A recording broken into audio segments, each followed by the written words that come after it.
നിങ്ങൾ ഇന്ത്യൻ ആർമിയിൽ ചേരാൻ ആഗ്രഹിക്കുന്ന ഒരു +2 പാസ്സായ കുട്ടിയാണെങ്കിൽ ഇത് ശ്രദ്ധിക്കുക.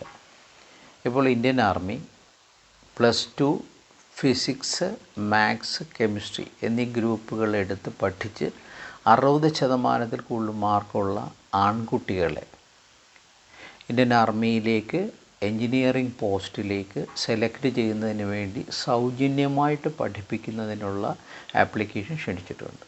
സൗജന്യമായി പഠിപ്പിക്കുക എന്ന് പറഞ്ഞാൽ ആഹാരവും വസ്ത്രവും സ്റ്റഡി മെറ്റീരിയലും താമസവും ട്യൂഷൻ ഫീയും എവരിത്തിങ് എല്ലാം ഫ്രീ ആയിരിക്കും. എല്ലാം ഇന്ത്യൻ ആർമി ആയിരിക്കും. അപ്പോൾ ഈ ആപ്ലിക്കേഷൻ ഈ പോസ്റ്റിലേക്ക് വിടുന്നതിനുള്ള നിങ്ങളുടെ യോഗ്യത എന്ന് പറയുന്നത് JEE മെയിൻ 2025 നിങ്ങൾ അറ്റൻഡ് ചെയ്തിരിക്കണം.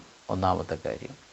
2, +2-ന് ഫിസിക്സും മാത്സും കെമിസ്ട്രിയും അടങ്ങുന്ന ഗ്രൂപ്പിൽ 60% കൂടുതൽ മാർക്കുണ്ടായിരിക്കണം. ഈ 2 കാര്യങ്ങളും കറക്റ്റായിട്ടുണ്ട് എങ്കിൽ നിങ്ങൾക്ക് ഇപ്പോൾ ഇതിന് ആപ്ലിക്കേഷൻ കൊടുക്കാം.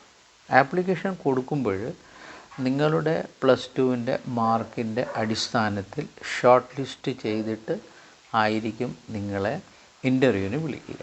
SSB ഇൻ്റർവ്യൂ എന്ന് പറയുന്ന 5 ദിവസത്തെ പേഴ്സണാലിറ്റി അസസ്മെൻ്റ് എന്ന് പറയുന്ന കടമ്പ കടന്ന് പിന്നെ രണ്ടാമതായിട്ട് നടക്കുന്ന മെഡിക്കലും കൂടെ കഴിഞ്ഞ് വിജയകരമായിട്ട് പഠനം പൂർത്തിയാക്കി കഴിയുമ്പോൾ നിങ്ങളെ മിലിറ്ററി ഓഫീസേഴ്സ് കേഡറിൻ്റെ ട്രെയിനിങ്ങിന് വിടും. ട്രെയിനിങ് കഴിഞ്ഞിട്ട് പെർമനൻറ്റ് കമ്മീഷനായിരിക്കും. സ്റ്റാർട്ടിങ്ങിൽ തന്നെ ഏറ്റവും കുറഞ്ഞത് 1.5 ലക്ഷത്തിൽ കൂടുതൽ ശമ്പളം നിങ്ങൾക്ക് ലഭിക്കുന്നതാണ്.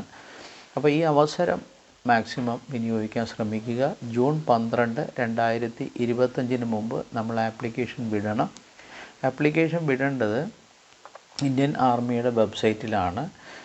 www.joinindianarmy.nic.in എന്ന് പറയുന്ന ആ വെബ്സൈറ്റിൽ കയറുക.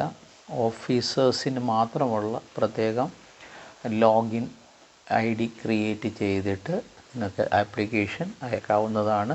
മാർക്കിൻ്റെ അടിസ്ഥാനത്തിൽ ഷോർട്ട് ലിസ്റ്റ് ചെയ്തിട്ട് SSB ഇൻ്റർവ്യൂവിന് വിളിക്കുമ്പോൾ അറ്റൻഡ് ചെയ്യുക. അത് വിജയകരമായിട്ട് നിങ്ങൾക്ക് ആ കടമ്പ കടന്ന് കിട്ടിക്കഴിഞ്ഞാൽ നിങ്ങൾ ഇന്ത്യൻ ആർമിയിലെ ഓഫീസ് കാഡറിലുള്ള ഒരു എൻജിനീയറായിട്ട് ഇന്ത്യൻ ആർമിയിൽ ജോലി ചെയ്യും.